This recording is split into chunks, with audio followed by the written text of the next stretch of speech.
Late in 2007, more than 200 people receiving the anticoagulant heparin suffered acute allergic reactions and died.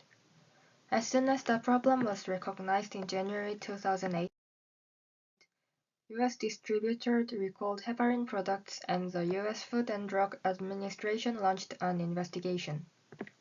Since heparin is administered thousands of times every day to manage life-threatening conditions, an immediate understanding and solution to the problem were required.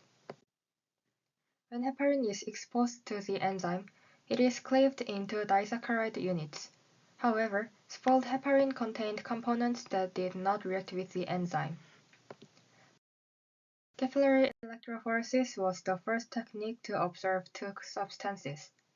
One was not known to cause allergic reactions, but the other one was verified that it can cause the allergic reaction. This might have been added because it has anticoagulant activity and costs less than heparin. By March 2008, emergency regulations were issued to incorporate capillary electrophoresis and nuclear magnetic resonance into required testing of heparin imported into the U.S.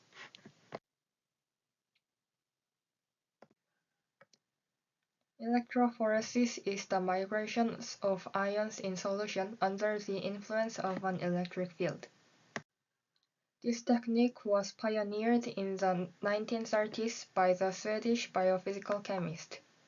He found that when he placed a protein mixture between buffers in a tube and applied an electric field, the sample components moved in one direction at a rate determined by their charge and mobility.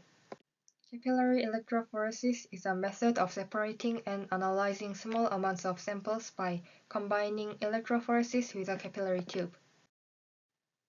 C generally uses a 50 cm long capillary. The capillary tube is made mostly of silica, and a voltage is applied to the end of the tube to separate the components of a solution. We can use C for analysis of cation, anion, polar compounds, protein, DNA, RNA, and many other compounds. C allows sample injection with small amounts, so experiments can be performed with samples as small as microliters. Also, it provides high resolution and generates less heat compared to the other electrophoresis methods. When an ion with charge Q is placed in an electric field E, the force applied to the ion is QE, and a friction force that prevents the movement of the ion is also generated. When an electric field is applied to the solution, the ions immediately reach a rectifying speed where the acceleration force and friction force are equal. At this time, the ions have different mobility depending on the charge to size ratio of the ion. This flow caused by an electric field is called EPF, electrophoretic flow. This is the Agilent 7100C model, which is used in KSA. We inject samples using an autosampler. We have to put the vial containing the sample in the autosampler, rotate it, and move it to the injection position. At this time, the sensor detects the position of the vial and automatically rotates. And inside, there is a detector. When light is fired toward the detector, the compound that absorbs the light energy is eluted from the capillary and the detector detects the light. To set up analysis conditions and view results, we have to use the C7100 software. We can adjust voltage, current, and time, specify which files to analyze, and check the analysis results by using this software.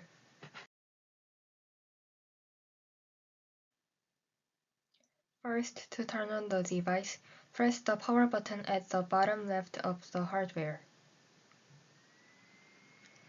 Then run the software by clicking on the C71000 online. Now, I'll explain an experiment analyzing a substance called aniline as an example. The required materials are empty vials, NaOH, H2O, buffer, and aniline. NaOH and H2O are needed for use in cleaning the capillaries. In particular, NaOH removes ions attached to the capillary wall. The buffer used when analyzing aniline is potassium phosphate. Once all substances are ready, put each substance into a vial. Vial 1 is NaOH, and vial 2 is H2O. And vial number 3 is an empty vial, and it is mainly used as an outlet vial. And for vials 4 to 7, we put buffer. Buffer in vial 5 and 4 is used to flush, and buffer in vial 6 and 7 is used when analyzing.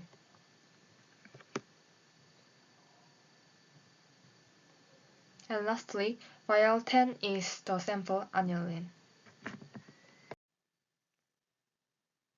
Before performing the experiment, the capillary tube must be brought into proper condition.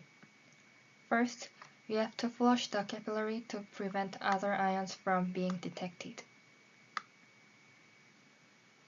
You can set vials by right-clicking on the area where inlet and outlet are written. So select number 3, waste, for the outlet vial.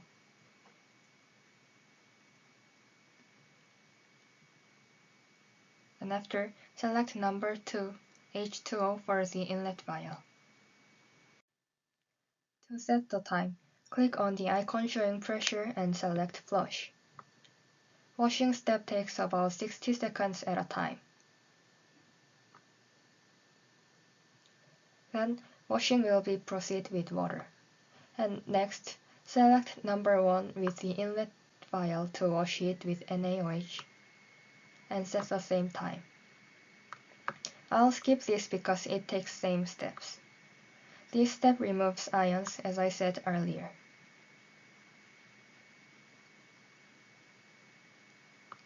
And then you have to wash it again with water. So set vial as number 2.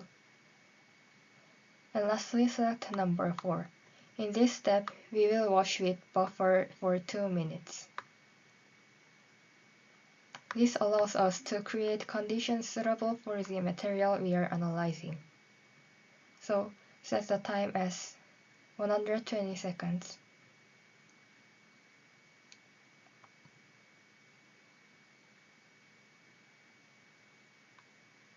And next, set inlet vial as 4 and outlet vial as 5.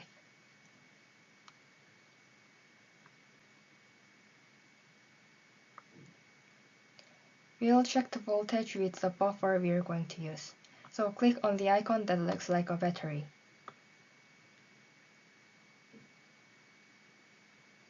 Here, set the voltage to 5, set the time to about 30 seconds, and observe how much current comes out. Record the current by changing the voltage to 10, 15, and 20, and use the final voltage that the current increases linearly for analysis. Next, let's set the analysis conditions. Aniline's UV absorption spectrum wavelength is 234.5 nanometers, so enter the wavelength band we want to observe. And then, press the C button at the top and input 2 buffers into the inlet and outlet. For voltage, enter the maximum voltage measured earlier, and set the analysis time to 30 minutes. Next, you need to set up preconditioning. The flush process we did earlier will be performed automatically before analysis. So wash with water for 120 seconds. Then click Append to wash with buffer.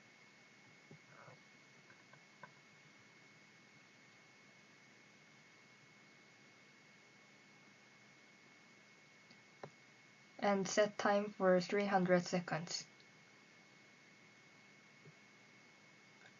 Next is injection settings. Since the sample was placed in slot 10, set the inlet to slot 10 and the outlet to slot 7, which contains the buffer. Pressure and time is not important in this example, but I will set it as 40 millibar for 3 seconds.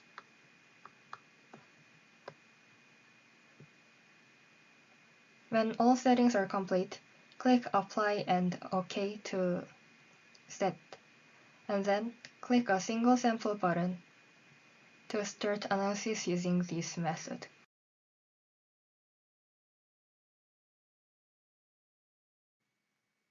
As the analysis progresses, a graph of the current and detector signals is drawn. What we need to see is the red signal graph. When you see a peak in this graph, click stop and check the time. In the experiment I conducted, one peak appeared at about 2 minutes, and this is the peak of aniline. So in this way, we can detect substances by using capillary electrophoresis.